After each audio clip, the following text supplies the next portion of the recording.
What's up, people on the internet? Welcome back to another episode of the Popcorn Pimps, the podcast hosted by three lovable idiots, where we talk about movies, we hate about movies, we do everything movie related, basically.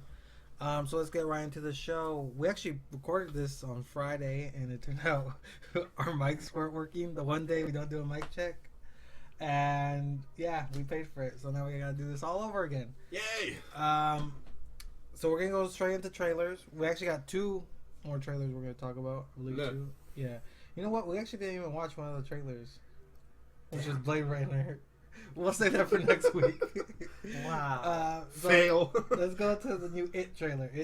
Trailer number 2 came out. I watched it. I watched it too. I watched it as well. I liked it. This one creeped me out. That little scene. It was funny. It went from funny to creepy real quick. Was it the one where he was holding the balloons that were in a triangle shape when it showed his face completely? Yeah. I don't know. Here's my thing. No, but leading up to that scene is what makes good horror. I think that's the what suspense. I think what you just said recaps like how good the trailer was, because it was actually a scene. It wasn't just like, it wasn't a little teaser trailer anymore. We got like a glimpse of what the movie's gonna be like, and like what like an actual scene of the movie. Trailer 1 started off with that whole beginning remake of the original. You know, Georgie running down the side of the road. Yeah, but since we already saw that in the original, I guess that's true. You know what I mean? It was kind of expected. We knew that he was gonna pop his head up in the sewer. You know what I mean? That was coming. But with this one, it was an actual scene from the movie that we hadn't seen before. That's the original. Right. You know, so I think that was pretty cool, and I like. So you seem like you didn't like it. I want to take it. No, I liked it, but here's my thing. A lot of people are hyped up for this movie. I'm not as hyped as everybody. Like, yeah, I want to watch it, but I don't know. Just looking at the clown, he's not as scary. He's not scary to me. Like, a lot of people are like, "Oh yeah, man, I watched it. Like, it wasn't even scary." It's like, well, try watching it as a kid. It was scary, but you know, watch it now. Of course, you're not gonna be scared of it. You're older, and too, because it's dated. It's past its time. But looking at the clown back then, he's still pretty creepy. Like, the way he is like, he's like a bright, colorful clown. The original clown Pennywise. The original Pennywise. I've never been a fan of the look of this clown either. He's just too. I don't know. He doesn't look like a clown. The face, his face is. Yeah, I was going to say his face is creepy. It's just the rest of it. I think it's just because we don't like his outfit. We all unanimously agree we don't like his outfit. It kind of kills the whole scariness, fear factor of it. Well, you see, I don't think it does that because. And this is something like we've just talked about, especially me and Mister, where he's like, "Oh, now modern day horror movies, it's all just jump scares." But it's everything leading to the jump scare that is what horror is all about. It's what even if you go back to like scary, the '80s with slasher films, all that was just gross out gore stuff and jump scares. I think it's just leading to the jump scare. The jump scare is more just the satisfaction of the everything leading to the jump scare. I jumped and like I said with the whole jump scare, because. Yeah, the jump scare will get me, but what gets me more, and I'm like, holy crap, is when it's suspenseful, because it feels like there's a jump scare, like the atmosphere of the movie, like, for example, some video games, like, the music is ramping up, and it's like some weird orchestra crap that's just freaking me out, and I'm just like, holy crap, just pop out already, and then nothing happens. Movies like that I like, have you ever seen Dead Silence? No. About the ventriloquist dolls? No. It's exactly what you just said, but it's dead silent. So all the build up to everything, it's. I hated that movie. You hated it? And there were scenes that were great, but just the end of it ruined that whole movie. Yeah, the ending of it kind of ruined it. But the thing is, when you're talking about it, the original the ending was just the build up to the ending is just the build up to everything just like really creeps you out. But with this movie, everything was just super quiet, and you knew something was gonna pop out and jump at you. But there was no background music. There was nothing. You just hear somebody breathing, and it's dead quiet. Yeah, and it just scared the crap out of you. Not just that, but and like I said, this build-up was great. It started off with those kids, you know, they're all goofing around. Some of them don't want to go into the sewers because it's disgusting water. You know, it went from like, hey, you know, we're just a couple friends talking, to all of a sudden there's something there. Yeah, there's a shoe of a missing girl, and there's something there that they need to be watching out for. They're like, do you think she's still in there? And then they're like, well, I don't know, let's go see. And then they just see they peek around the corner, and it's just the balloon, the one balloon floating close to the door. Well, first you hear Pennywise laugh. Yeah, the little cackle. Yeah. And, you know, that was great build up for that scene. And sure, like, oh, well, the clown kills it at the end. But I think, and it's a problem a lot of movies have, and a lot of people have with movies. It's like, especially when it's like a ghost or like a poltergeist or a demon type movie. Mm-hmm. Once you see the actual demon, once they show you the actual ghost or whatever is haunting them, it kind of just like But then the best thing is Crack.com once explained it. It's the money shot in a porno. Exactly. Once the dude does it, it's just like it's over. It's like whew. That was a good one. Or, see, that's why Paranormal Activity. That's why Paranormal Activity kept going on, because you didn't know what it was. You never saw it. Yeah. Even in the first movie, the only thing you got from it was the footprint. Well, I mean, because months ago we got the leak of what Pennywise was gonna look like. So even if they wouldn't have dropped anything in the trailer, that money shot reference that he was just so eloquently put was already killed. Here's the well, with the remake of, I think they had this show that. No. Yeah. The clown was like, everyone knows Pennywise the clown. Like, I don't think showing Pennywise in this trailer necessarily killed it or just kind of ruined it for the trailer, but I like the fact that the first trailer kind of kept him in the dark. You couldn't really see his face. It was always in obscure places. That was really cool, but I mean, I don't think it's such an overkill. I don't think it's a kill at all that they showed him in the trailer. Anyways, no, I don't think so. Anyway, I saw a video today actually. 25 things that you probably missed in the It trailer. It was one of those videos. Dude, I saw that. It was pretty cool because there was a lot of stuff that I didn't notice, and there was a lot of stuff that he brought up that I hope to see in the movie. There was a body in the background of one of them. It wasn't a body. It was that weird thing that was chasing. Supposedly in the book, there's this weird. It's like a leaper or something like that. Whatever. That's what it was. That's what that thing was that was chasing somebody in the background. And then, all right. What he brought up and I kind of hope to see is when what's his name sees it at like that graveyard area, and then there's like all those the holes from the holes dug, and he's like, one of them's already filled. Like you better pick which one you want. See, that they're was going fast because every time he'd come out, Curry's he just like creepy ass. He'd just come out of the hole, Curry, like just waiting, and then what else? I don't know, because what he said is I don't know if they're gonna go with the whole thing about spoiler adults. Spoiler alert for those that have never seen it or read the books or whatever. It's is a alien, right? He's an alien. No, he's just like a demon. Oh, I thought he was an alien. He's a demon that looks like an alien that has. I thought he was an alien in the books. No, he's a demon. Because they said that he's a demon that looks like an octopus. Because they said but I think he's from like another realm type thing. He's not like a demon from hell. Because they said like looking at it. What's his name? No, Spawn's a demon from hell. Well, what's his name? What's the guy's name? One of the guys. They hint a lot at astrology and space a lot in the like trailer, but it's always in the background, and you tend to note after a while. Once you rewatch it, you notice that it's there, like it's evident. And once they said that out to you? it might be a nod to like, oh yeah, he's an alien or something else. It just might be a nod to back then, but who knows? No, in the original book and in the original movie, he's just a demon type of creature. Yeah, because they don't really say for sure what he is. And this, who knows? This movie, they might just be like, he's an alien, which I don't really care either or. In this movie, they shouldn't say what he is to kind of keep up with the whole. Yeah. Because I mean, that's also what makes him creepy too. What the hell exactly is he? He's obviously a creepy clown, but he's that's not. That's what he's disguised as, and he disguises as what's his name's dad when he was the Marine or whatever. Remember that? The army. He was like. Yeah. Mm. He's a shapeshifter. Yeah, he can shift into things that people are afraid of. But anyways, there was another thing that remember. He's the old lady when Barb goes back to her old house. Yeah. Oh yeah. And what I found. She's like running out the front door. What I found pretty cool was that I didn't know, but I guess in the books it comes every 27 years, and from when the TV series came out until now, it's 27 years. Yeah, and that's pretty awesome. I didn't know that. I didn't notice that. There's another cool thing too, because I saw a similar video or the same one. It also never had a reflection, and then when he pops his eyes up from the water, you don't see the reflection of his eyes in the water. But they said they're not sure if that's like a legit thing or if they're just too lazy to like. They didn't edit it in. Yeah. But I mean, no, they would have edited that out because that seems like he was legit underwater. He would have. A reflection would have been there either way. But his eyes are digitally like done because the way his eyes glow. They were like yellowy. Right. Yeah, so who knows? There's a lot of cool things, a lot of cool Easter eggs starting to pop up out of nowhere with the Sid trailer. So and then everybody's like, people are slowly starting to realize who's who in the trailer because of the inhaler. What's his name? Using the inhaler. Yeah. And there was another one where they noticed. I'm so bad with the names with the kids. I don't remember them. Which is the inhaler the one with the kid who has the stutter too? Eddie? Yeah. Yeah. No. The one with the stutter is the main guy, Ben. Yeah, because Ben, is Ben the bigger kid? Because No. Because who was it that was always in the library when he was younger? That was a bigger kid, wasn't it? No, that was the dude that offed himself. Because that's who they're saying He's is like the a big he was kid a in the Boy trailer. Scout.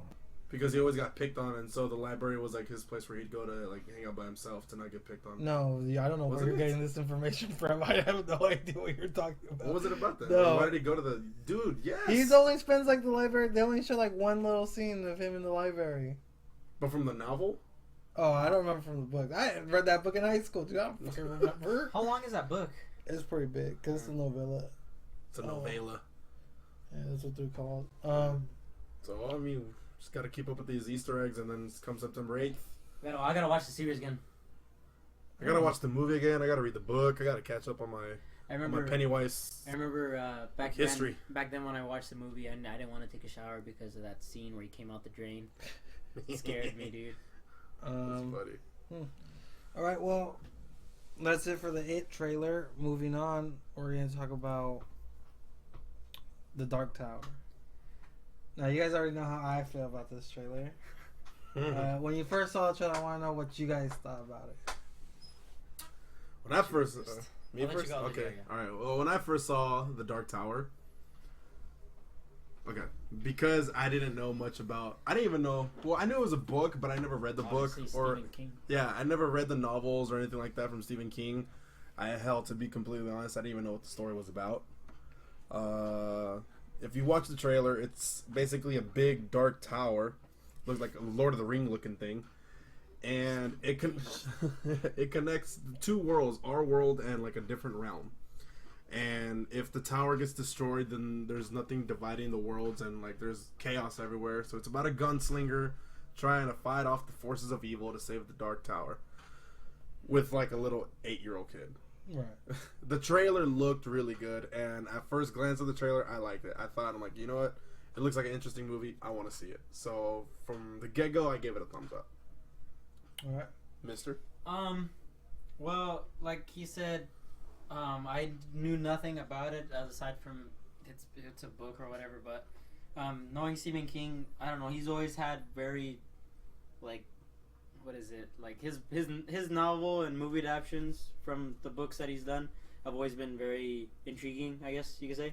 They've always been like one thing I did know is they change a lot from the Stephen King actual novels books to movies. Yeah. They always But take or leave or like add or just change things completely. And yeah, I mean they've always like appealed to me, but I don't know. Looking at it, plot wise, I'm kind of. It's very cheesy. Like, I don't know. Just the whole fact that if the tower breaks, both of our worlds are gone. That kind of like reminds me of Mortal Kombat for some reason. The realms. Oh yeah, we must fight in Mortal Kombat, or else they're gonna take over Earth. It's like super cheesy. But Holy crap! Now that you said that, it's super. We've seen this movie before. Yeah, it's like super duper cheesy, but visual. But I think I'm still gonna watch it because visual wise and effects wise looks cool. I mean, when what's really his name, good. the gunslinger or whatever the actor is, Idris Elba, when he took out the guns and the way he was reloading the guns, freaking, it was weird but cool because it was appealing. It was like last time I saw something stupid like that was in that Wanted movie. Oh god, that movie sucks. It was so bad. This trailer was put like very well together. Yes. It looked really, really good. And it's weird to see Matthew McConaughey as a like he seems like he's a villain, but he's one of those villains that doesn't seem like a villain. He's just he's like the devil of the dark realm. That's his weird outfit too. His weird black outfit realm. Which is weird because that's not what the Man in Black is. All right, well let me get my opinion. I'm a big fan of the books. I've read the books. You know, I've always liked the books, and my favorite part of the books. So like if you're a fan of the Dark Tower, you always get divided into one of two camps. You're either the ones that like the first couple books, or the one that likes the second couple books. Because like in between, Stephen King does this big shift, and it's just like, what the fuck's going on? They're still decent books. They're still good books, actually. Like The Stand, like the whole series with that. Yeah. It's just it switches up real fast on you. So it's like And the reason is because Stephen King always says that when he started writing The Dark Tower, he had no idea where he was going with it. He just wrote book after book, and wherever it takes me, it takes me. Oh, crap. Yeah. So it's like halfway through, he's like, all right, I think I know where I want to go with this. Let me just do a 180 real quick. Yeah. And from the first thing I looked at this trailer, yes, I thought it looked beautiful. You know, the cinematography on this was great. The second thing I noticed, though, which was the biggest problem with me... Definitely not a low-budget film. No, yeah, definitely not. But the biggest problem with me was it, like, completely just shows nothing of the first 3 books. Which my favorite book is the second book. And I've told you guys before, it's because it deals with race so well. And my biggest thing with not just racism, but, like, a lot of topics that are in today's, you know, history that people go through all the time, or in today's media, I mean, is how everyone wants to shove their beliefs down your throat. Whether you're for gay people or you're against gay people, whether you're for, you know, police or against police, Black Lives Matter, All Lives Matter, whatever, they always want to shove it down your throat. And this book does it so delicately where it's not shoving it down your throat. But it still gets the point across. It still gets the point across beautifully, though. Nice. To me, that's one of my favorite books of all time, not just of this series. And the fact that they don't do... That's what got me mad when they casted Idris Elba. Was because there's a scene in that book where the guy has to be white. The gunslinger has to be a white guy. And I've talked to people who have read the book. It's like, oh, but it makes so much sense if he's black. And I was like, no, it doesn't. Maybe in the later books, yeah, it does make sense. Like, I don't know how. But in the first couple, like 3 novels, yeah, I was just say that second novel. It's just it makes zero sense whatsoever. Okay. Yeah. And so that being said, though, I probably will still go watch it. I don't want to hate this movie, but by the looks of it, I am. I think Matthew McConaughey is gonna be a good Man in Black because he has that voice where it's just like, yeah, it's just like he doesn't care about other people. Yeah. And yes, like the plot's been done a million times. We have to stop this evil guy before our realms collapse into each other. Mortal Kombat. Yes. With that being said, let's challenge him in Mortal Kombat. Some people, Mortal Kombat's not the greatest movie in the world. What are you talking about, man? You remember the second one, Annihilation, when Drax fights Syra? No, I'm just kidding. That was awful. I was about to say, you pick a scene from Annihilation of all movies. The only thing good about Annihilation was the soundtrack. It was like, all these souls and you still don't have one of your own. Exactly. I pity you, sorcerer. All right. Save your pity for the weak. Man, for a movie we hate or don't like, we can sure quote the shit out of it. Yes, we can. All right, dude, that song being... still slaps? Hold on. Yeah, it does.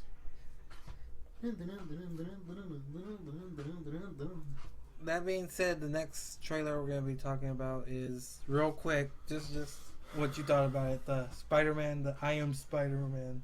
Is it? Which one is that one exactly? The clip that shows where he's sneaking into his room. Oh, okay, yeah. And his friend's holding like the Death Star. Clip. So yeah. I'll let you guys speak first. I'll speak last. No, I want to hear your first because me and Abraham already talked about it a little bit. What?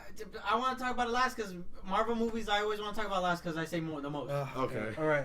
So the way I thought about it was, it was okay. It was sure it was like a fun little clip. You know, I like his little fat Asian friend. He's funny. There's not enough fat Asian kids in movies, I guess. And we have one. Yeah, no, we finally have one. There's not a lot of fat kids and there's not a lot of Asian kids in movies. So we got the best of both worlds. We got the fat Asian kid. Holding the Death Star. Holding the Death Star. An incomplete Death Star. All right, and then you have the Spider-Man coming in. No, he says in the trailer it's incomplete. He's like, I came here to finish our Death Star. Yeah. Okay, so anyways, he comes in, he finds out he finds out Peter is Spider-Man, that's his friend, and the problem I had with the trailer was it relies way too much on Tony Stark's and Iron Man altogether. What did I say? Iron Man 4!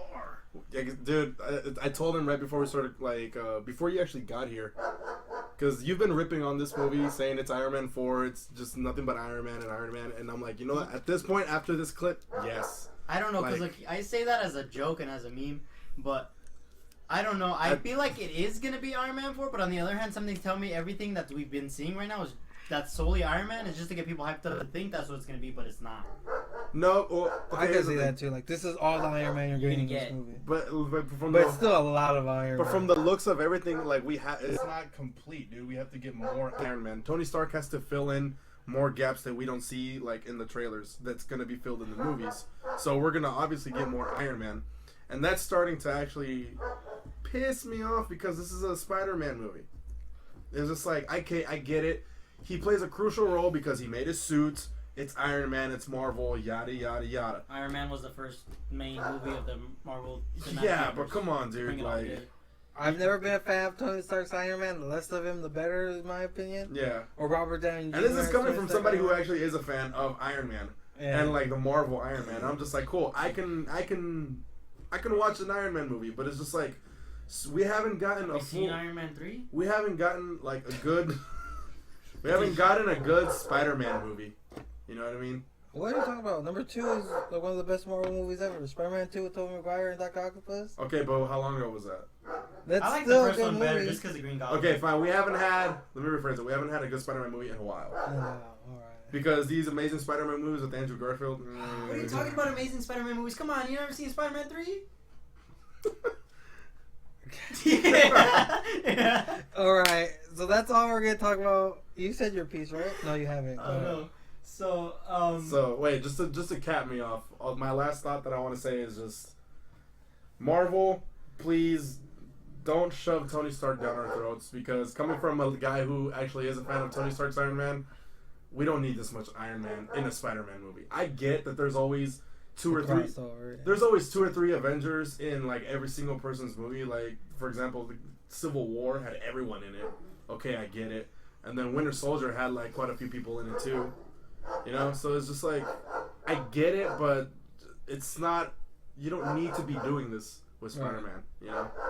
So that's my final thought on it. What's yours? Or what's your thought? Okay, so everybody already knows how I feel about this. It's another failed attempt at Spider-Man, and it's going to continue happening whether we like it or not. We're going to get another I don't care what Sony says, they're going to, I feel like they're going to lose it, and Disney's going to take it back, and there we go, another Spider-Man. Who knows? Because I feel like this is an ongoing thing. I wouldn't doubt that this kid is going to be like, I don't want to be Spider-Man anymore. There goes that Spider-Man out the window. And honestly, I honestly feel like Spider-Man is not, as much as everybody loves him and stuff, like, yeah, Spider-Man's cool or whatever, but I don't think we need him. Like, I don't think we... I mean, yeah, one movie, that's it, but I don't think we need another, like, a whole big thing. For Spider-Man? For Spider-Man, especially like I said, I don't. It bugs me. Like, yeah, make him have his own movies, but I do not want him in the big event movies. Like, for example, Infinity Wars. What the hell is he gonna do? He's like a kid. And then seeing how Tony Stark is in the trailer, oh, you're just a kid. You can't be doing this. Give me the suit. Yeah, that's basically what's gonna be happening the whole Infinity War. He's like, I want to fight him. No, stand back. Exactly. And he's not gonna they're gonna just baby him, dude. And I'm okay with if they let him go ahead and fight and he dies. I'm okay with that. There goes Spider-Man. Woo! No more. Please do that, Disney. But I highly doubt that, because then they're going to lose money. We're Disney. We need money. Right. But anyways, I am not looking forward to this movie at all. I'm still going to watch it, but I have no hope for it whatsoever. Hopefully it changes our minds, because I know we're giving it crap now, but it's just based on how predictable Marvel has been. It's just, and there's no way we can't like see how this movie's going to turn out. Another thing, judging by the trailers and stuff that we've been getting, I honestly feel like, because in the beginning I felt like the Iron Man stuff was going to be like, where him, for example, him and Iron Man swinging, or if like he's swinging and Iron Man's flying together, I used to think that was going to be towards the end. Now that I think about it, I think all the Iron Man stuff is going to be in the beginning for a while. The middle. And then like, for like the beginning until like damn near the end of the movie, and then towards the end of the movie is when he loses the suit and he has to deal with, what's his name, Vulture for like the last like maybe 30 minutes or so without the suit, and then he gets the suit back. That's what I'm thinking is gonna happen. Yeah, I can see that. Alright, that's enough for Spider-Man. Now I can't unsee that. It's like exactly probably how it's gonna be. Alright, so the next trailer we're gonna talk about then is Marvel's The Defenders. What are you laughing for? Cause. Alright. So we're gonna my first impression, I really like this trailer. And there's two things I liked about it. I like the fact that they're all together finally, and I like the fact that it's only 8 episodes long. Agreed. Because if there's one thing I've always said about the Netflix Marvel shows is that they're way too damn long. Even the good shows, which is like Daredevil Which is the only good one. That's why I was laughing. Jessica Jones was slow in the beginning, and towards the end, she's not likable at all. I really hate her because she's such a douche. I don't know. I don't know. I don't even like the actress. She's pretty to me. That's all. I don't find her pretty at all. I don't know. Maybe it's just because I hate her as an actress. I don't like her at all. Probably. Luke Cage was boring as balls. I didn't even watch Luke Cage. It was so I don't watch it either because I heard that it was garbage. So and they had a great villain, and they kill him off in like episode 4. Why? Spoilers. Same thing with Iron Fist. I didn't watch it either. I haven't watched Iron Fist yet. Was alright, but it was just way too long. Yeah, because when it came so much stuff that was way too drawn out. Because I know you watched it. When it came to Iron Fist stuff, like we just asked you about it, and then we just kind of got your opinion, and we just kind of trusted you. Rosario Dawson does not need to be. I hate Rosario Dawson. I used to like her before as a Night Nurse. Now it's just like, oh god, because she is like basically a superhero in her own right. And I hate that person. She's the Night Nurse is a supporting character. She's not a main character, but they treat her like a main character every time she pops up in one of these shows. It's not cool, man. That's not cool. That. But like I said, it being 8 episodes, it having to deal with all 4 of them, that should give them enough stuff to have the episodes actually filling and not really just super long and drawn out. Looking at the trailer, you get like, since it's only gonna be 8 episodes, you're not gonna get much filler. You know, you'll get maybe like an episode or 2, but like it won't be a full episode. It'll be maybe like a couple minutes of every episode just taken out to like maybe complete a full episode. But I feel like you're gonna get like a lot of action. You're gonna get a lot of good stuff that we actually want to see that we didn't get in every individual like series. Right. So at least that's what I'm hoping to see out of it. At least, I don't know what. Looking at it, I don't think they're gonna. I think there's gonna be slowly teaming up, and then towards the end is when they actually work together. But I don't think they're gonna be like full suited. Like Daredevil's gonna be full suited the whole time. No, I don't think so either. I think by probably episode 4 they'll probably be like towards the end. Yeah. I think halfway they'll team up. I think, it's like the last 2 episodes they'll be in full like garb and stuff. But yeah, I mean Jessica Jones and Luke Cage don't have garbs. They just wear whatever. Luke Cage in the comics, all he wears is a yellow shirt and then power on his. Yeah. If he gets that, I'm gonna die. But the jeans. Power. I like Daredevil. I like Daredevil, the series. I watched it all. I mean, I liked every episode. Even though most of them were filler, I still enjoyed the show. A lot of people are like, "Oh, I couldn't watch it because the filler episodes were just I couldn't." And I was like, "Yeah, I like it. I liked it regardless." The suit, I really like the suit. It's like a million times step up from the Ben Affleck one. Oh my god, right. Anyways, the Jessica Jones, whatever. I mean, I don't really care too much. I saw the outfit that they had for Iron Fist, which is basically just like what are those garments called that they wear? It's like a robe. It's like that robe thing, the white and some of the green. Yeah. I'm glad he has the same, the little tattoo on his chest.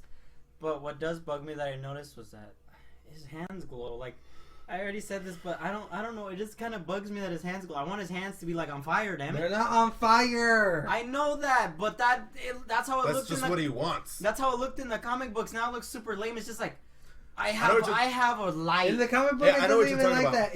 In the comic books, it would light up orange, and then since it's a comic book, they have to draw that little it's a light effect. So I guess it looks like, but it doesn't even look like fire. It looks cool though. I'd rather see that like a little bit of like an aura or whatever. It doesn't look like in the comics. It doesn't look like it does in the show, because in the show it looks like he's literally holding like a light bulb, a light in his hand. That's super because light. you can see all the features and like all the lines of like his hand. Just like, and then in the comics it doesn't look like that, does it? Where you can see every single feature of his hand. No, you only just really see the outline, and then it's like a different color. And the comic doesn't look cool or anything. I don't know. It just looks cooler than just a freaking. I'd rather see that because it looks cool. I'd rather see. See what? They're doing exactly like an aura. I'd rather see they're not going to show. They're not going to draw an aura around his hand in the show, mister. Like in the show, like it's a little bit of like a yes, little bit of yellow fire. Yes, it's bright, and you can tell it's bright. There's not going to be a yellow fire because there's no yellow fire. Yeah, whatever. Mister. Well, people don't know that. You're an idiot. I'd rather see something cool than it's like, I got a nightlight in my hand. I don't know. It actually Fireflies, cool night. It does look like he has a nightlight in his hand. I will give him that. I don't know. Coming from two guys who've never seen the show compared to the guy who has seen the show. I've seen the trailer. I've seen the trailer. And that's enough. I know enough. That's enough. All right. How does the effect happen? Did you just see his hands? Like he... No, Hey, not in the show. I just saw the It shows trailer. it moving from Bro, his chest, his center. Okay, that's... I just saw the trailer. Yeah, his entire arm glows. Okay, see, now that just throws it out the window for me. That's how it worked in the comics. But now translating it into TV, it looks kind of retarded. So then, actually, wait. Iron Fist has always been retarded. It's Why would- Iron Fist. Why are we defending or why are we arguing about a retarded comic? I want to see him with the big cape thing. Yeah, I'm pretty sure. Anyways, the trailer. Yeah. I like the trailer. It was cool. I mean, what I like I love Nirvana as a band. I'm not one of those dudes that just walks around with a t-shirt. Oh yeah, it smells like Teen Spirit. But yeah, I love Nirvana, and then them inputting "Come As You Are," the way they put it worked really well with the trailer, and it looked. I was like, oh yeah, man, it ramped me up. I was like, I'm ready to go, like see these dudes kick ass. Hell yeah, man! Look. Marvel's starting Nice to get a lot of old school, like, or not old school, but just like older, like rock. In their And they're getting better with their music choice. Yeah, I guess. And I think that's something they kind of learned from DC because DC has always done that. Yeah, where they're really good at with their music music choice Mm-hmm. for their trailers. Even if the movies are complete shit, their trailers are still Suicide pretty spot on. Squad. Immigrant Song made Ragnarok trailer look great. Yeah, but you see, that's also just recently. That's Guardians of the Galaxy. once again, and that's very Guardians of the Galaxy. Yeah. But I like what was it? What was I gonna say? Visually, it looked like a Guardians of the Galaxy trailer. Yes, visually it was Guardians of the But Galaxy. here's another thing. DC did have one screw up, which a lot of people are like, oh my god, the soundtrack for Suicide Squad was great. It was great. What I didn't like was that it was like somebody was flipping through channels like they didn't know what I don't like they switched the song so much like they didn't on Suicide Squad the songs were like changing so much. I was like, make it up your damn mind. Like the way they did it was weird. He does that in real life. I'm just kidding. No, I listened to a whole song and then I'm like, okay, then I'll change it. All right. Stop watching the movie. Damn, you've been doing that whole podcast. Shut up. I did that like twice. Times 4. So, one thing I want to talk about that's a problem, not just with Marvel Netflix shows, but a lot of shows. We talked about this last time. Was I feel a lot of these shows don't have good writing. And last time we brought it up was The Walking Dead.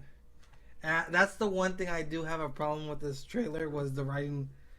I mean, it didn't show a lot of the dialogue, but it was still a problem of. Jessica Jones, I'm your attorney. Yeah, basically, don't say another word. Who the hell are you? I'm your attorney. Shut your mouth, I'm your attorney. God damn. That's just so cheesy. And I feel, especially Marvel's Netflix shows, their dialogue is very, very. It's just Star subpar. Wars. I love The Walking Dead. That doesn't mean it's a good show. Once again, Ram. I know. It's like me saying I love. And Walking Kombat Dead has great Annihilation. episodes, but they also have a lot of shit episodes. Yeah. Coming from somebody who really loves the series, I think the middle of last season, season 6, is when I started I started thinking, I'm like, you know what, this is way too much fillers. And I got to my breaking point. I'm just like, Walking Dead. You know what's funny? A lot of the people who've been watching it since the beginning are having. I'm tuned out by now, kind of. I'm way tuned out. See, a lot of the OGs are tuned out, but the people who are new to the series and binge watched like the first couple of seasons and now starting to watch it, they're fanatics. They will defend the living hell out of that show. I don't care what you say, dude. I've been watching that show since the beginning, the very beginning. Since how long? When was it? I don't remember. But you see, I think something. when you binge watch something, filler isn't that bad. Exactly. Because you're binge watching it. You're addicted. There's always something going on. Yeah. It's only a matter of like 1 or 2 hours, and not 1 or 2 weeks before something happens. Yeah, now that they watch it like every week now. I don't know. They're still going to continue to be. They're still going to continue to be fanatics. Like we've been there since the beginning. It's hard to show the same enthusiasm for a show when you get an episode of filler and then you got to wait another week. And then you got another episode of filler that week and got to wait another 2 weeks to get a bone. Like I said, we've been watching it since the beginning. since it very first started. And how it was back then was like, it was like, holy crap, I can't wait till next week. And now it's just like, I'll just watch it next week. Because back then, when every episode was awesome. And then, like, once it started to get season by season, little by little, they just kept getting worse and worse. And then every week was like, I'll watch it tomorrow, the next day. And then eventually it gets to the point where you just watch, for me, I just watched, from this season, I watched the first episode, saw who got killed, and that was it. I didn't care. Before, I would DVR it and then watch it like exactly an hour. I would watch it an hour later just so I didn't have to watch it with commercials. Yeah, that's how much I loved it. But then, like, I've always kept that trend, and I found myself this season, I would DVR it, but then I would watch it like Tuesday, Wednesday, and not because like I wanted to watch it. I'm like, okay, because I have nothing else to watch. Because all my other shows that aren't fillers, I've already watched them. You lose interest. And I think with the people now who just barely got into it, now they're gonna get that seasons later. Because I don't know how long this series is gonna try to go, but it looks like it could still go for like at least easily another. Because Robert, I don't see that. Because Robert Kirkman said he says this about everything. He said, especially with Negan or whatever. He said, I'm gonna keep doing stuff with Negan until I run out of ideas. Then I'll kill him off. And I think that's what he's gonna do with the show. Once he runs out of ideas. I hope he kills off the show, but you could tell when the show's towards its like later ends in the year or like later ends in the seasons because they always promote biggest opening, like biggest most views for like the return of a season or return of a show. Walking Dead doesn't do that no more, and they haven't done that like this whole last season. Yeah. They haven't been able to beat nobody in the ratings anymore. They're getting up there. But they're not as they were before. That's and I'm pretty sure a lot of those actors have been with the show for a long time. That means they pay them more. Why do you think some of them are? I think some of them are okay with getting killed off now because some of them want to do bigger things. Look at what's her name. That's what every actor says, and they end up not doing bigger things. But look at what's her name. She was like in some small acting roles. The girl who played Beth. No, not Beth. The other chick. She's still in it, I think. Is she still in there or did she die? Who? The sister? She's pregnant with what's an Asian boy's baby. Glenn's baby. Yeah. Oh, Lauren Cohen? Yeah. Oh. Well, no, she's still in it. I don't know if she has other side projects. She did the movie The Boy. Which was okay. Yeah. Other than that, she hasn't had any other projects, at least. But it's not just that. It's those actors start getting expensive. If you're not making as much money as you once were, is it smart? Either they kill off all their main actors, or those main actors don't get a pay raise, or they just cut the show altogether. Or everybody just because this was the 6th season, right? I want to see that. Or they wake up from a dream. What? Oh, wouldn't that be so crazy? If Rick wakes up from it and he's like everything's normal. The coma that's been going around since the very beginning of The Walking Dead. I wouldn't care because I don't care about that show anymore. Well, as much as like I haven't been liking or I haven't been enjoying the show, like that would still be a shit ending. Like I still enjoy the show even though like for the past like season and a half.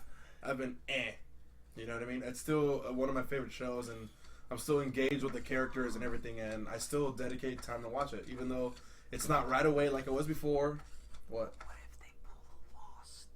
They're all in no one can hear you. No one can hear you. What if they pull a Lost? Where they're all in purgatory and they're all already dead? Because remember when Glenn died, they saw the baby and all that. What if that's real? Shut the fuck up. Anyways, the way he said it was just so dumb. I know that's the point. Christopher Nolan, ladies and gentlemen. So, we weren't even meant to be talking about Walking Dead. I don't get how we got there. Did you know James Cameron was supposed to direct Spider-Man movie? No one cares, mister. All right, that's going to be it for the trailers this week. I'm pretty sure we're missing one besides Blade Runner. Dunkirk, the Dunkirk trailer. Real quickly, I don't think it was as good as the teaser trailer, but it was still one hell of a trailer. Yes. I love World They War gave II. a little bit more what's going on in Dunkirk, what the story's really about, which I like. They show enough to where it doesn't spoil it. Yeah, they don't show enough to where it spoils it. Yeah. All we know is that there's civilians on boats that go help out the military at Dunkirk. Yes. And, that's it. And it just looks majestic as hell. Yeah. And you know what? It looks good. I can't wait for that movie. We're definitely going to go watch it, or at least I am for sure. Harry Styles. I hope you're not one of those actors that tries to go from musician. No, one of those people that tries to go from musician to actor and fails in. I feel like you can do it, so do it well. That's pretty good. Yeah. All right, so we're gonna talk about 2 real quick stories regarding the news, and then we'll go on to bigger and better things, I guess. The first story being that the Gears of War movie looks like it got a green light. It got a writer. Who? What's his name again? We talked about this last time, but unfortunately, Shane Salerno. What movies did he do? He did something that I hated. Shane Salerno. Happy Feet. No, I'm just kidding. No, that was the guy who did. I actually like Happy Feet too. Happy Feet is a pretty good movie. But anyways, I just want to get your reaction. Surfside. Abraham, since you're an Xbox player, your take on Gears of War. My take on Gears of War, as an Xbox player who actually didn't even play Gears of War. I don't know how that's possible, but, video game movies don't have a good track record. So they do that. So since, to be honest, I haven't played Gears of War, even though that's an Xbox exclusive, all I could really base my reaction onto this is the track record of video game movies. So, Prince of Persia: Sands of Time, Assassin's Creed. There we go. Assassin's Creed. Am I missing another one? Mortal Kombat. Super Mario Bros. Super Mario Bros. You're missing a bunch. I'm trying to find the Luigi. Resident Evil. Oh. Whatever. Dude, I watched that new movie. It's so bad. I get why you would watch that new movie. I don't know. I was really bored. So based on that, I don't have high hopes for this movie. However, considering he did Aliens vs. Predator Requiem Part 2, which was garbage. What was his name? Oh yeah, I remember you told us that. Shane Salerno. What is it? Salerno, Salerno. He did another movie. He did so, a lot. Like I was saying, based on the storyline of the game and based on the track record, I don't have high expectations for it. But if it came out to be a good movie, it at the same time wouldn't surprise me. That would surprise me, actually. But I said because it's based off a video game. Yeah.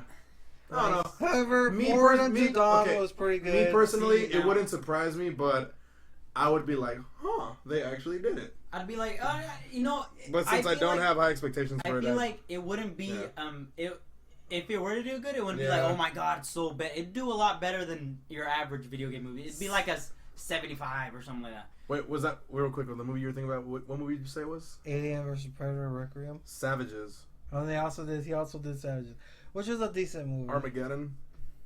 No, I think he wrote the book adaptation. He didn't write the movie. Shaft. Oh, that one's garbage. And the TV series Hawaii 5-0. My mom likes that show. That should say enough. Wait, is that the one that goes? Yeah. And yes, Alien vs. Predator Requiem. Anyways, so Mister, your take? Me being a PlayStation person, I do remember playing it on Xbox. When you had an Xbox and went in Sean's house, and it was cool. Freaking killing those weird alien things with the saw gun. That was I think that's like their main what is it called? Like their main weapon. Their main thing that everybody knows the game for. And in my opinion, like you said, Forward Unto Dawn was good, and a lot of people were like, "Oh, we're good." The Halo movie has been in the talks or whatever, and we got that instead, which was a YouTube miniseries. And in my opinion, it was good. But here's why. And I think Gears of War should do this too. I think video game movies should do this from now on. Take notes from that, because if you look at it, it's you're set in the same universe, but it's not the exact story. Yeah. I think that's what makes it good, because it's not based off anything.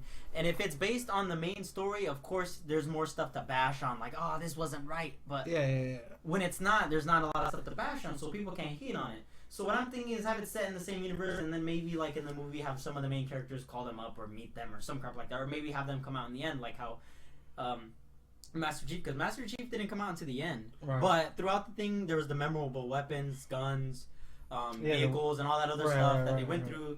So I think that's what they should do from that, and then they'd it was basically everything except Master Chief, which was like the biggest thing. Yeah. So, but still, and it worked well for a gamer that really liked the Halo series. For seeing all that stuff first and then having Master Chief, was really cool, because it's like, okay, I can the movie hasn't lost me yet because they're still giving me stuff to relate to. Mm-hmm. And then you give me Master Chief at the end, and you're just like, ha, great. Yeah, I agree. The one thing I don't really remember, I'm not sure. I'm pretty sure though this is how it is. I don't think that story will translate good into a movie if they go with the Gears of War story. The main storyline. Yeah. I don't think it, and that's the problem with a lot of games is that there's too many variables.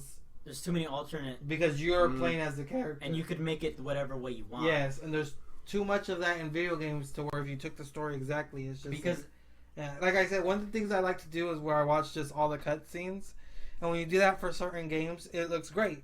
But then other games, it's just like, God, what the fuck is going on? Yeah, what the...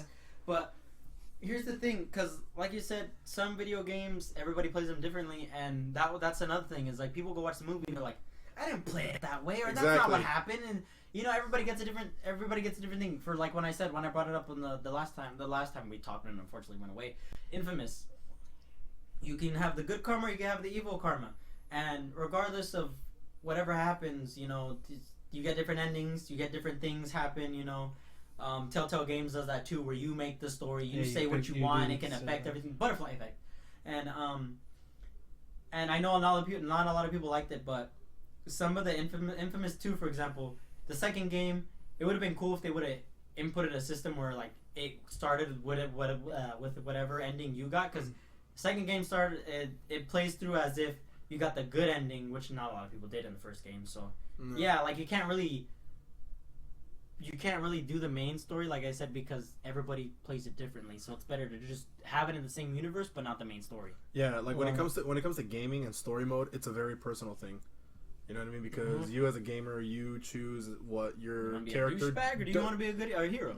Yeah, and not even necessarily in games like that, but just in general, any game story mode. You know what I mean? So obviously, we all play different games and stuff like that, and we all have different like tastes and likes. So we're each gonna play our story mode to our liking. So we're gonna play it differently. So when they make a movie, for example, a way that you like to see it and the way you like to see the game portrayed, it may not float well with me. Yeah.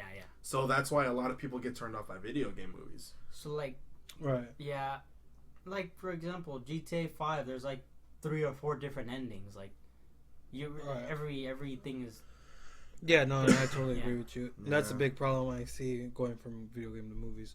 But we're gonna talk enough about Gears of War. Just a second story, real quick. Hellboy is getting an R-rated reboot. What? Yeah. Is Ron Perlman coming back? No, he is not. Hell no, dude.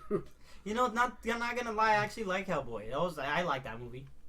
It's okay. Yeah, they're actually not bad. Golden Army is actually pretty good too. I haven't seen that one. I haven't seen that one in a while. It's pretty good. I seen the first one because I watched it the other day, but yeah. I like it. I liked Ron Perlman as Hellboy too. And you know what? I think maybe David Harbour, who played Jim Hopper in Stranger Things, which is a great show, and he's a great actor. He's in a lot of stuff, and he's really good.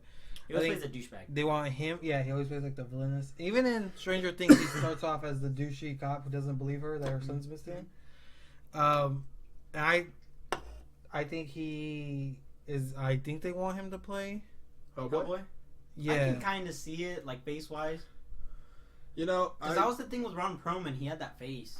Yeah, he had the very squarish Hellboy face. My thing is, they did a good job, I think, of the first 2 movies with Hellboy. His look, especially. Yeah, so for them to drop the ball now, I think would be kind of hard. So drop the ball how, like if they make a bad reboot. You know what I mean? Right. I think at this point, there's no way we can have a bad reboot. I mean, not to say that it's gonna be a great movie. But I don't think it'll fail miserably. I don't think it'll be. No, I don't. And I think that's one of the problems with the original Hellboy movies was not that they weren't good movies. It's just not a lot of people wanted to. Yeah, not a lot of people cared for it, and so it didn't get a lot of attention. Same with Spawn. I think same. Because there's a lot of heroes or superheroes that we get movies from, but not a lot of people care for. Right. So I just wanted to bring that up because I do like the Hellboy movies. What movie company is producing? It doesn't. Wasn't it Lionsgate the original, or was it the one that has like the maze-looking thing? I think it was Lionsgate, wasn't it? No, I don't. No, it wasn't Lionsgate. It was the other one. No, it doesn't say who's Pixar. What the? I don't remember who did the first ones too. It was that one. It was that one production company that has like the maze logo or whatever. I can't remember. Wait, Legendary? Wait, what comic book universe does he belong to? He's part of Dark Horse. Dark Horse, okay. Which, if they're bringing Dark Horse stuff and like making their own universe, that's pretty good because Dark Horse does some pretty good stuff. Yeah. But I just wanted to bring that up. So the next thing we're going to be talking about is something that happened this past weekend that Abraham felt we should talk about. And so that you agreed with, right? I was about to say that I agreed with. Just to talk about it. That's the MTV Movie Awards. Movie and TV Awards. It's not even the Movie Awards anymore. It's Movie and TV Awards. First things first, I want to state personally, and I think I could speak on behalf of all three of us. None of us watched it, and none of us watched it because we didn't want to watch it. I purposely refused to watch the MTV Movie Awards. Only because it's become such a joke and a popularity contest to the point. It's been a joke since the beginning. But it's just so cringeworthy. It's bad. Okay, every year I understand that, but every year it just gets worse and worse. Like, oh my god, last year I like turned on the TV and I was like, oh my god, I turned it off like that. They got Viners and YouTubers as people that are hosts. Come on, dude, they're not real celebrities. They did that last year? Yes. Who did it last year? I stopped watching. I haven't seen it since. Who did it last year? One of those super unfunny like Viner dudes, and I'm just like, dude, shut up. Then again, your take on stuff is terrible. I heard the Catch Me Outside girl was there. Oh God, see what I mean? I heard she got like an award or like an internet award or something like that. What? I have no. Biggest L of the year. All right, so. Anyways, so you said 10 categories, but I'm taking it down to 5. I don't want to do this for too long. Biggest cock of the year goes to the entire major Viner community. Major what? Major Viner community. I don't know what you're talking about. Put that can down. Anyway, so I'm gonna go through some of the more. We're only doing 5. More noticeable categories. I'm gonna name the nominees and the winner and get your guys' opinion. Okay, right. So one I want to start off with is Best Fight Against the System Award. I still don't know what that means. I'm guessing against like the man. Yeah. Yeah, give it to the man. Somebody that fought against the man and overcame. Okay, first nominee, Get Out. I don't know how Get Out would be in that category. What do they mean by? by They're like race, like cause racial, it has to do with race. Relation. I think so. Yeah. Okay. Get Tell Out. me what? Never mind, Right. Forget it. Continue. Get Out. Hidden Figures. Loving. What the hell is Loving? I have It's no idea. the black and the white guy or the black chick and the white guy who are in a relationship in like the 60s.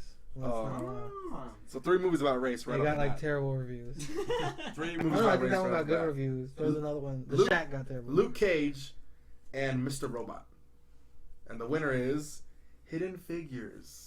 Well, that was. Okay. I'm not. Yeah. I'm not surprised by that. The movie wasn't that bad. To be I didn't honest. watch The it. movie was really good, actually. I'm not really intrigued by like NASA and stuff. It looked like Oscar bait, and Oscar bait tends to be terrible. It was good, though. I liked it. Yeah, but it was decent. Okay, next category. Best on-screen duo. Oh, all right. The nominees pissed me off. I can't wait to hear you How much you guys' want to reaction. bet? How much you before you say how much you want to bet Emma Stone and what's Ryan Gosling going to be on that? That's fine. La La Land was a good movie. Yeah, I know, but I'm just saying how much you want to bet. No, I won't take that bet because that's an obvious choice. What if they're not? All right, go. And the nominees are Adam Levine and Blake Shelton, The Voice. What the hell? Exactly. Daniel Kaluuya and Lil Rel Howery on Get Out. If I butcher the names, I'm sorry. Brian Tyree Henry and Lakeith Stanfield, Atlanta. That's a good show. Hugh Jackman and Daphne Keane in Logan. Oh, that's a good one.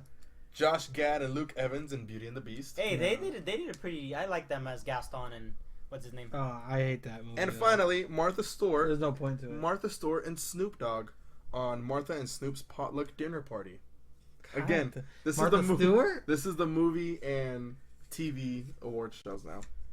And the winner for best duo on screen, thankfully, was Hugh Jackman and Daphne Keane. Wow, in Logan. 2 for 2. Way to go, Wow. people that watch MTV. Okay, it's not bad. Yeah, I'm okay with that. But Okay. still, it's not a real award. Let's The see. real award. Get an Oscar and then that's. Okay, I think this will be the one that'll kind of like mess with you guys. Best hero. Felicity Jones in Rogue One: A Star Wars Story. Get the hell out of here. I don't mind that. Grant Gustin, The Flash. All right. All right, because I like the Flash. Mike Coulter, Luke Cage. No. Get the hell out of here. Millie Bobby Brown, Stranger Things. Stephen Amell, Arrow. And Taraji P. Henson in Hidden Figures. Did she win? Yes. The winner was Taraji P. Henson for Best Hero of Hidden Figures. I'm gonna throw myself in there too. Just leave it there. Best Comedic Performance. Adam Devine in Workaholics. They're gonna give Kevin Hart because Kevin Hart's not funny. No, Kevin Hart's not actually Thank not God. on this list at all, thankfully. Ilana Glazer and Abby Jacobson in Broad City. What the? They're pretty funny. That's actually a funny show. Yeah. Comedy Central. Lil Real Howery in Get Out. He did a really good job in that movie. Who was that one? Who did he play? The Main TSA. Oh. TSA guy in Get Out. You know who he reminded me of? The black guy from the first Transformers. Shut up, Grandma! Drink your prune juice! Yeah, Anthony Anderson. Okay, Seth MacFarlane, Family Guy. Oh, God. Seth Rogen's Sausage Party. And Will Arnett in the Lego Batman movie. That's pretty funny. I haven't seen that one yet. The winner is Lil Real Howery of Get Out. Alright. The TSA Not guy. surprised. Not surprised. So far, not too bad. Abraham, come on. I thought you said this pissed you off. But these are like results that I already knew were gonna happen. Yeah, I think that's why it pissed me off because it's like. It's obvious. You already know why. Dude. Okay. So they give like the shittest people, and then like the obvious choice as well. All right, best host. Ellen DeGeneres. Ellen DeGeneres. The Ellen DeGeneres Show. Well, obviously we already know that. John Oliver. Last Week Tonight with John Oliver. Alright, that show got pissed me off. Is John Oliver the guy with the glasses? RuPaul in RuPaul's Drag Race. Samantha Bee. Full Frontal with Samantha Bee. And Trevor Noah in The Daily Show. Trevor Noah wins. Yeah, Trevor Noah won that I one. hate that guy. Why isn't Jimmy Kimmel? To be honest, I like Jimmy Kimmel more than Jimmy Fallon. I do too. I did too. Even though I really enjoy Jimmy Fallon, but I like Jimmy They're Kimmel. both good. I just prefer Kimmel more. Okay, I here we prefer go. the Roots over Jimmy Kimmel's band. Yeah. But Roots are way better in my opinion. They're not way better, but... You know who has a Yeah, I good prefer band? them. Eric Andre. He should. Okay. I got just maybe 2 or 3 more. I love that show. Best villain. Allison Williams in Get Out. no, that's kind of because you don't really know she's a villain until the end. Yeah. Demo Gorgon in Stranger Things. All right. Jared Leto. Demogorgon, but Ew. Yeah, Demogorgon. Yeah. Jared Leto, Get the Suicide hell out Squad. of here with that. For best villain. no, he wasn't in it long enough. Jeffrey Dean Morgan, The Walking Dead. Ugh. And Wes Bentley in American Horror Story Roanoke. What is this lineup? That's disgusting. Jeffrey Dean Morgan. God damn The it. Walking Screw Dead. you, Walking Dead. If you're a Walking Dead fan, get out my podcast. Let's see. God, why couldn't the guy who played Eobard Thawne or Zoom or somebody? They had Grant Gustin on there. Do you guys want to hear Best Kiss? Because those weren't this season. It would have to have been Grant Gustin again. You guys wanna Spoiler for Flash. But no, who was the villain most recently? That's not him. That Grant was him. Gustin is Savitar. No, but last season. Who was it last season? That's I don't remember his name. It Zoom. was I don't remember his name though. Hunter Solomon. No, but that would have been last awards show. Oh yeah, because that was last year. Hmm. I still like Zoom. Zoom was pretty badass looking. I'm going to give you guys Best Kiss just to get your guys' opinion on it. Ashton Sanders and Jarrell Jerome in Moonlight. So 2 dudes. Yeah, I seen that movie. Yeah. It's actually that seems gay, but That scene. How much? Well, badass technically was? that's the the whole point. whole point. Cause And it's they're not like a gay. super gay scene. It's just more like a. Emma Stone and Ryan Gosling in La La Land. I can see I that. bet you winning. Moonlight's gonna win. Emma Watson and Dan Moonlight's the Stevens one in to Beauty win. and the Beast. That's gonna win. Taraji P. Henson and Terrence Howard of Empire. No. Zac Efron and Anna Kendrick, Mike and Dave need wedding dates. I like It's that movie. between Moonlight and Empire. No, Beauty and the Beast. No.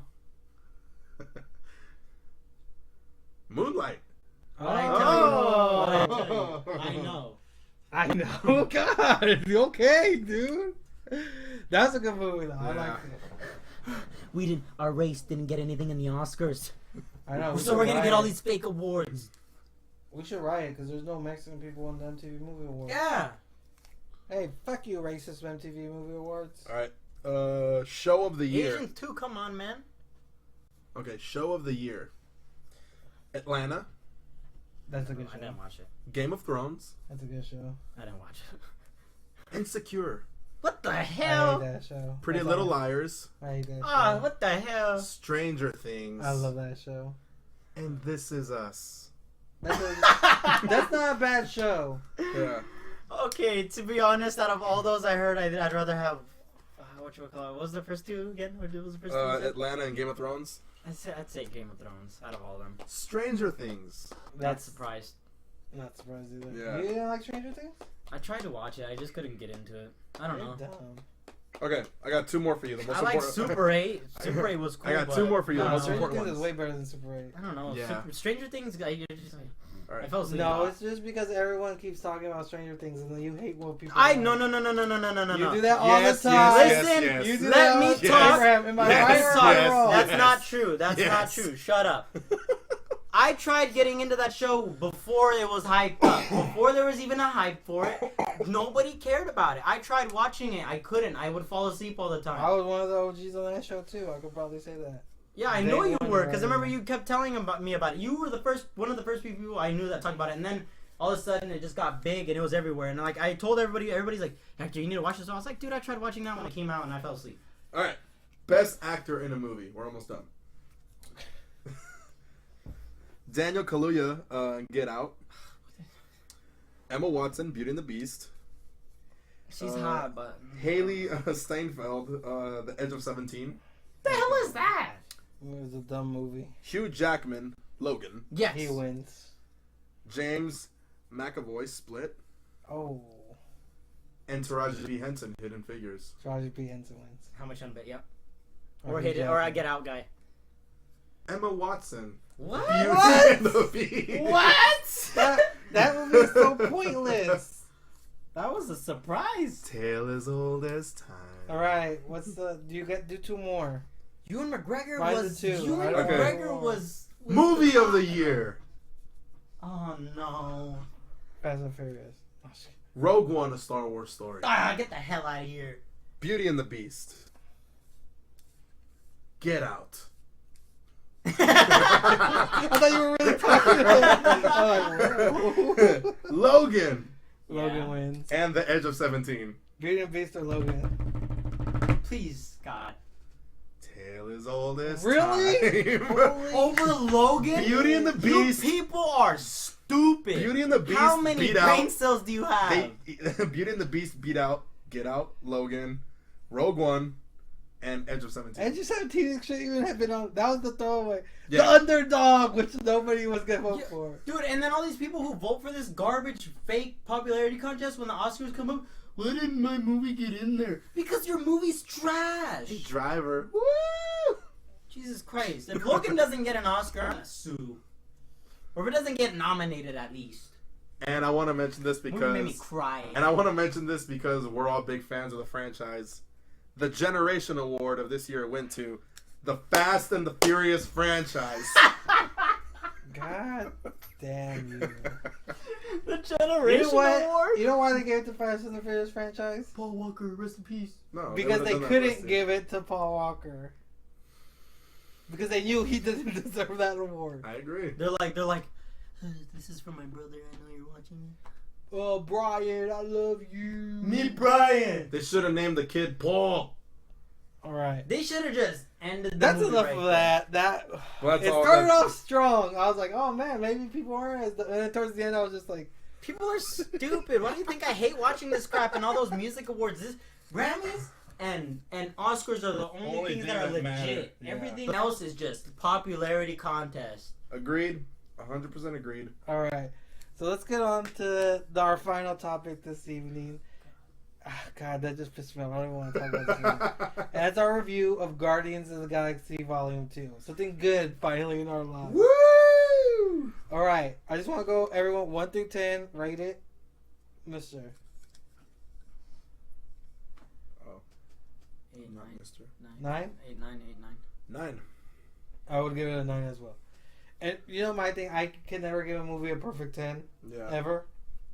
It'd be too difficult. So 9 is, it's saying something. The 9 is like the best we'll go. Yeah, and I will have to say, especially for me, Drax definitely stole the show. Batista was incredibly funny in this movie, dude. Everybody thinks Baby Groot is gonna steal it. I personally was like, I kind of you were hating on Baby Groot because I was like, I was like, yeah, he's cute and adorable, but I knew what was coming because of that. He's gonna snatch the crap out of the show. That's all I'm gonna be hearing for like the next year. Oh my god, Baby Groot, Baby Groot, Baby Groot. Because that's all I heard for the first movie. Groot said, "I am Groot." That was so funny. Nah, it was Batista. Yeah, Batista stole the show. The whole movie was great with his stale, like super, like. Right, and, just because it has to be said, spoilers ahead. You've been warned. My favorite, one of my favorite scenes was the whole Mantis getting hit with the rock and hecklate him going, "Mantis, watch out!" I think what made it funnier was because Dave Bautista was trying not to laugh because you saw it in his face. He was like, "Mantis, watch out!" And he was all smiling like after she got knocked out. He had like a very he was awkward. He was awkward, weird. And it was just a dry humor, but it was a dry humor I hadn't seen before. Right. I didn't think he could pull it off. And every time, and like their fights were funny. Like when he was like, "Why don't you ever wear the packs?" He's like, "Because my nipples are sensitive." And then Rocket was all making fun of him. "Oh, you big berries, my nipples." Another great scene was the whole taser face scene with Rocket. Just because it's funny. Who would name himself Taser Face? By the way, there's a villain that calls himself Taser Face. Exactly. Rocket just everybody tears him a new one throughout the whole movie too. Yeah. I really like what's his name? Michael Rooker? Yeah, Michael Rooker as Yondu. He's a very underrated actor in my opinion. I will agree with you on that part. And he played Yondu perfection in the first one. He did even better in this one. Right. He was in The Walking Dead. He was a good character as Merle, yeah. That being said, I really like the whole concept of the story, and there's certain scenes that I felt that's exactly how you would react. For instance, if you don't know, Kurt Russell comes out as Ego the Living Planet, and he's Star-Lord. Peter Quill, who's played by Christopher Pratt, he plays his dad, and so Star-Lord finds out that Ego gave his mother the brain tumor. And like without missing a beat, he just starts laying in like the shot. And it's funny because that's exactly whatever. Because you'd think like he'd stand there and be like, "Why would you do that?" Nah, just instant. My first thought was like, just kill his ass. And then the first thing he does is, like he without hesitation. And what was funny was like, there were so many. He was doing it for like a good minute. There were so many times throughout that minute where I was just like, "Is he gonna stop?" He just kept going. And then what made me laugh after was because I thought Kurt Russell was gonna be like, "Come on, son," but Kurt Russell was like, "Who the hell do you think you are?" Right. I was like, "Holy crap, this is intense." For being a Marvel movie, for being a movie in general, it had very realistic like traits and qualities. It was very intense. It was very relatable. It was very on topic as well too. It wasn't all over the place. There wasn't a million different sub stories. It kept very well to the plot of the movie. That's one of my favorite parts of this movie. All the characters complemented the movie very well, and I thought it did really good. Yeah, and that's one of the things I hate most about Marvel movies is that they have to bring in other Marvel movies, and and I feel that's what takes away from a movie. Superman, Iron Man. Yeah, because, not Superman, Spider-Man. Yeah, Spider-Man with Iron Man. And then that I was like, Superman, Iron Man, what? Okay. But that takes away from a movie because it stops being a movie. It's more like an episode, basically, a very long episode. And that's why I liked Guardians of the Galaxy, the first one, and that's why I like Guardians of the Galaxy, the second one, because there were stories in themselves. Because, even though Guardians of the Galaxy was the first time where they showed, in my opinion, my favorite cutscene, ending cutscene was when Thanos came out with the. Thanos came out with when he came out in the dark room, he said, "Fine, I'll do it myself." I remember that. That was when it first came out, and that kind of Galaxy. Yeah, that was Guardians of the Galaxy. Age of Ultron. No, Guardians of the Galaxy. We already talked about this, and I proved you wrong. I will find out. But okay, anyways, and that kind of has to do a little bit, but the cutscenes in this movie had nothing to do with the rest of the Marvel universe, which was surprising. Although in the end credits they showed what's his name, who's gonna be in Ragnarok. What's his name? Jeff What's his Goldblum's character. Yeah, Jeff Goldblum's character. Yeah, but that was very Benoit didn't even show anything. I know, but it was like, why is he there? I think that was just more like a throwaway gag. Like, hey, did you guys notice this? But anyways, I really like. And you know what? They did something that I really like. It's BS. Age of Ultron. Then what the hell was it? Guardians of the Galaxy. That was the whole. I don't remember. Because one of them was Howard the Duck and the other one was something else. All right, but anyways, Howard the Duck nod was there was another one. There was two. Because they have a comedic one and then they have a serious one. The thing I liked about this movie most was Marvel finally did something, and I said some balls. Yeah, they grew some balls and they finally did something.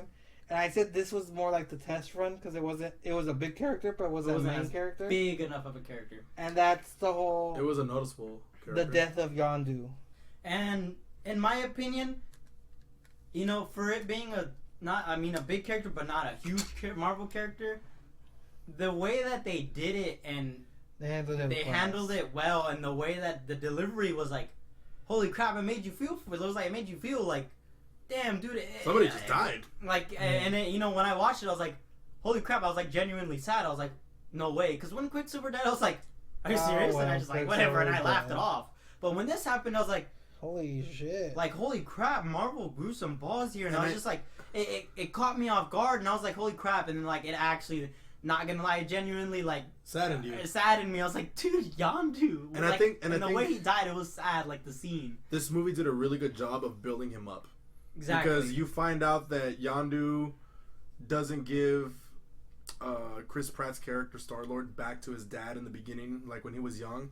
Because he kind of wanted to save him from that. Because he knew his dad was a douchebag. You know what I mean? Terrible person. So, in a way, Yondu was getting crap for the majority of his life. But then at the end, you see all along, he had like a purpose for it. And he was kind of like a Piccolo. And even like... Very much a Piccolo, yeah. He was like a Piccolo from Dragon Ball Z. He has one of the best lines to describe. Like, that dude may have been your father, but he ain't your daddy, boy.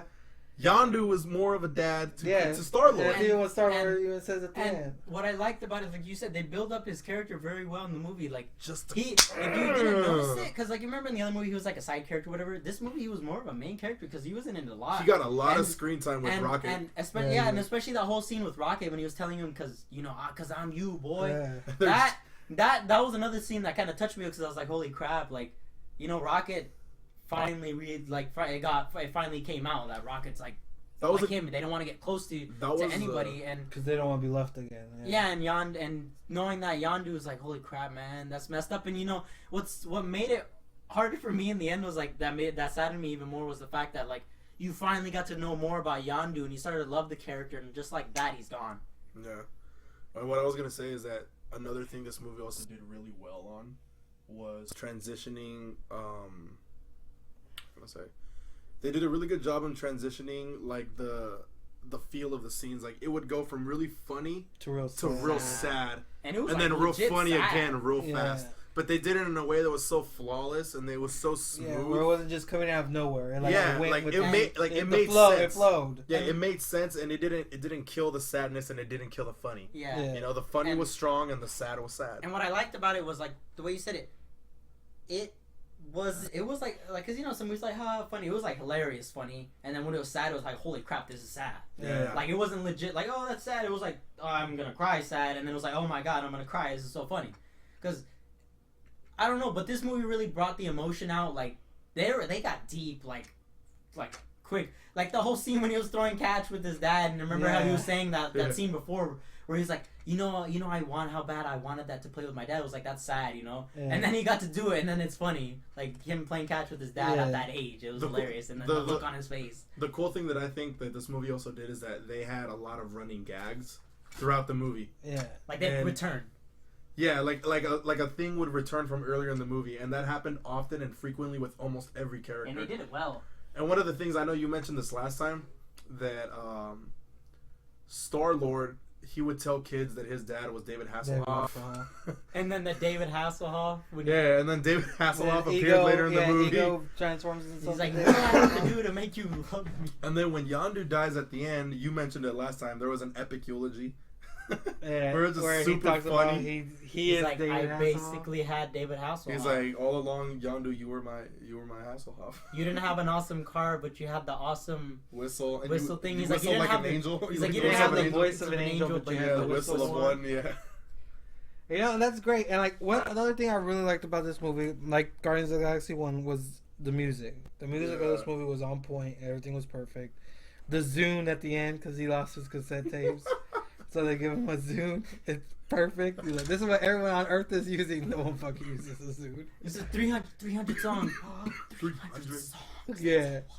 He had a Walkman with like 12 songs at most, and now he has like a Zune with like 300 songs. And I remember having a Zune, man. I remember I held on to it for the longest time because I was like, no, I'm gonna be that guy that stays faithful to Microsoft. I wonder. But then, I wonder. and then I was like, I need an iPod, like really you know, bad. I would laugh because you know how he's coming to Earth for the whole, Infinity Wars. I'm gonna laugh if they have a scene where I'm pretty sure they would, but if they have a scene where he's like pulls out the Zune and everyone just laughs. laughs at him, they're like, "Dude, we have this now," and he's like.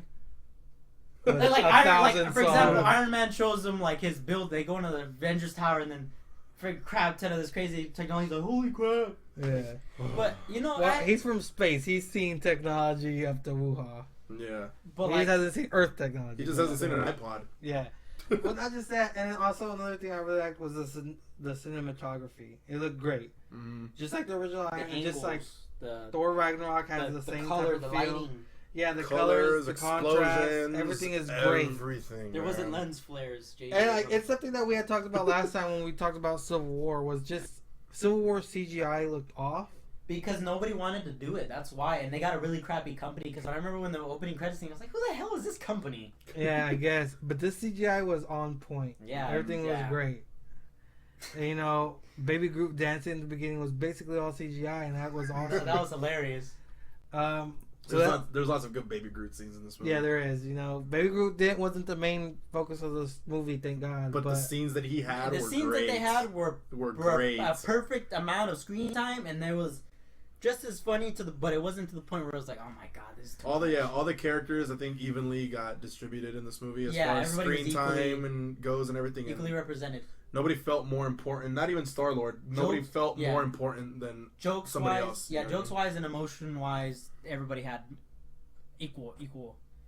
Mm-hmm. Except for Batista, he stole definitely the stole show. the show. But Batista's like one of the best reasons to go watch this movie, dude. But I swear. Which is a weird thing to say. Because I would have never thought I'd say that. Because like I said, you know, everybody had the same emotion and laughing factor. A lot of people might say, oh, but you know, Drax is emotionless, but that's actually not true because there's times where you could see, although it was where he's talking to Mantis about his dead wife and daughter. Yeah, and like even though he was straight faced, you know that what he was going through, and especially when she touched it, she felt she started crying and everything. He got all sad. And then he busted a joke, and it was funny. You know what I mean? Didn't he? Yeah, he said something about her being ugly. Yeah, he busted a joke about her being ugly. Hideous. Yeah. When it's like an emotional time when she's seeing like everything that he's lived part through. is because he calls her hideous and he goes, "You remind me of my daughter," and she took around disgusting. Like no. When Gamora comes out, he's like, "He said I'm hideous." He's like, Drax. Oh, Drax. He's like, "Look at her." Look at it. He points at a super serious like, "Look at her." Like, yeah, that was pretty funny. When he put the rocket on him, my nipples. Oh no. Oh, that was hilarious. Yondu, he's like, "Dude, you look like Mary Poppins," and he's like. Is he cool? Is she cool? He's like, yeah. Is he cool? He's like, yeah, he's really cool. He's really cool. Hey, y'all, I'm Mary Poppins. He's coming down. That's a great scene. All right, that's going to be it for this podcast. Thanks for tuning in. Remember, you can hit us up on Twitter. You can follow the podcast itself at Popcorn Pimps. I really got to start posting on Twitter. Yeah, we don't. You can follow me at really_Ruben Jr. Ruben F. Jr. You can follow Mr. at Hector Waffle. Abe Fra 91. All right, you can also follow Mr. on Twitch. Yeah. Same handle, Hector Waffle. I'm gonna be trying to do a schedule now. I said I'm gonna commit to it. Summer's coming up. No more school, but I do work. But still, I'm gonna commit to it and try to stream as much as possible. Check it out. out. A lot of you guys check it out. You know, want it back. You know, catch us on the vlogs, other YouTubes. Thanks for checking us out. We out.